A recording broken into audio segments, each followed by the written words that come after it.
Madeestas. তো দেখুন তো এই বেঞ্চের লুনিন, কারভাল, গঞ্জালো, ফিরান গার্সিয়া বাদে আপনি আর কাউকে চেনেন কিনা? আমি জানি চেনার কথা না, কারণ সবাই আমাদের আমাদের ক্যাস্টেলা প্লেয়ার। আর আজকে কেন আমাদের এই ক্যাস্টেলা প্লেয়ার দিয়ে খেলা লাগতেছে? কারণ আমাদের টিমের প্লেয়ার সবই injured. Kylian Mbappe, Jude Bellingham, Dani Ceballos, Rodrigo, Camavinga স্কাউট। কারণ কি? সে ফুললি ফিট। কারণ কেন আজকে তাকে স্কোয়াডে নেওয়া হয় নাই? কারণ সে এই সপ্তাহে মাত্র 2টা ট্রেনিং সেশন কমপ্লিট করছে। এই জন্য Mastantuono suspended, Carreras suspended, David Alaba সবাই ইনজার্ড এই টিমের। এই জন্য এই টিমের আজকে এই হাল, এই দশা। তো আমরা আমাদের কথা বলেছি আমাদের লাইন আপটা নিয়ে। আজকে অবশ্য আমরা আবারও 4-4-2 ফরমেশনে খেলবো। এটা তো আর বললো মারা খেলেও 4-4-2 খেলে, ভালো পারফর্ম করলেও 4-4-2 খেলে, মানে 4-4-2 ছাড়া আর কোনো ফরমেশন চেনে না। গোলকিপিং পজিশনে থিবো কোর্তোয়া, লেফট ব্যাকে ফেরল্যান্ড মেন্ডি। এই সিজনে প্রথমবার ফেরল্যান্ড মেন্ডি খেলতেছে। আর এই সিজনে ফুল সিজন মিলে মাত্র 1 মিনিট খেলছে ফেরল্যান্ড মেন্ডি রিয়াল বেটিসের সাথে। আর তারপর থেকে আজকে ফেরল্যান্ড মেন্ডি থাকবে লেফট ব্যাকে, রাইট ব্যাকে ট্রেন্ট, ডিফেন্স পেয়ারিং এ রাউল সেন্সিও ব্যাক করছে, তো রুডিগার এবং রাউল সেন্সিও।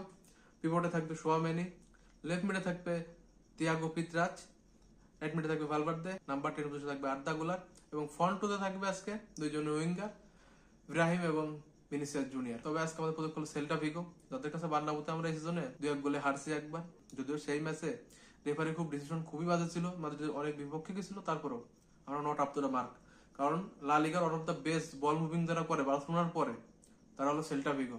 ওরা কখনো বল এক জায়গায় রাখে না, খুবই ফাস্ট বল মুভ করে। আর ওদের যে ফাইনাল থার্ডে বল প্রোগ্রেশন রেটটা, বা যেভাবে ওরা বলটা প্রোগ্রেশন করে, সেটা আমাদের টিম থেকে ফার ফার বেটার বর্তমানে।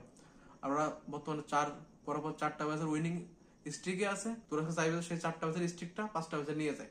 সেটা করার আপনার চেষ্টা করবে, সেটা করার অ্যাবিলিটি এখন আছে। কারণ আমাদের টিম বর্তমানে যেরকম খেলে, ঝিমাই ঝিমাই বল পায় না, ভাবে কোনো প্রোগ্রেশন নাই, এক জায়গায় খেলে ঘুরতে তালে থাকে, ব্যাক পাস করা, অপোনেন্ট প্রেস করলে একদম দিশেহারা হয়ে যাওয়া। সাথে সাথে সাথে আমাদের প্লেয়ারদের তো একদম গা ছাড়া ভাব আছেই, এক ম্যাচে ভালো এক ম্যাচে খারাপ, আউট অফ আইডিয়াস। তো সব মিলায় আমরা খুবই বাধা পরিস্থিতি ভোগ করতেছি।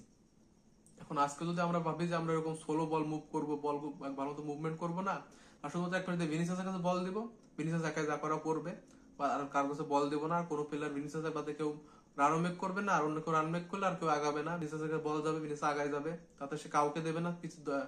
ডিবক্সে 10 জন থাকুক, সে নিজে নিজে ঘুরাই বেড়াবে, তারপর অপোনেন্টের কাছে বল দিয়ে দেবে, অথবা অপোনেন্ট ডিবক্সের সাথে নিজেদের জায়গা পাকাপোক্ত করে দাঁড়িয়ে থাকবে যে ভিনিসিয়াস শট মারুক, আমরা ঠেকাই দিচ্ছি। এরকম একটা অবস্থা হবে। যদি এরকমটা হয়, তাহলে আজকে সেল্টা ভিগোর মাঠে আমাদের জয়েন্টে ফেরার কথা না। যদি এমনি আমাদের জয়েন্টে ফেরার কথা না, কারণ আমাদের যে ফর্ম চলতেছে, ইট ইজ ইম্পসিবল। আর যে হারে এই টিমে ইনজুরি চলতেছে, এই যে রাহুল হাসান আজকে ডাকা হয়েছে, পুরোপুরি ফিট না। ওর যে 1 মাস রেস্ট থাকার কথা ছিল, সেটা আমাদের এত বড় ইনজুরি স্কোয়াডে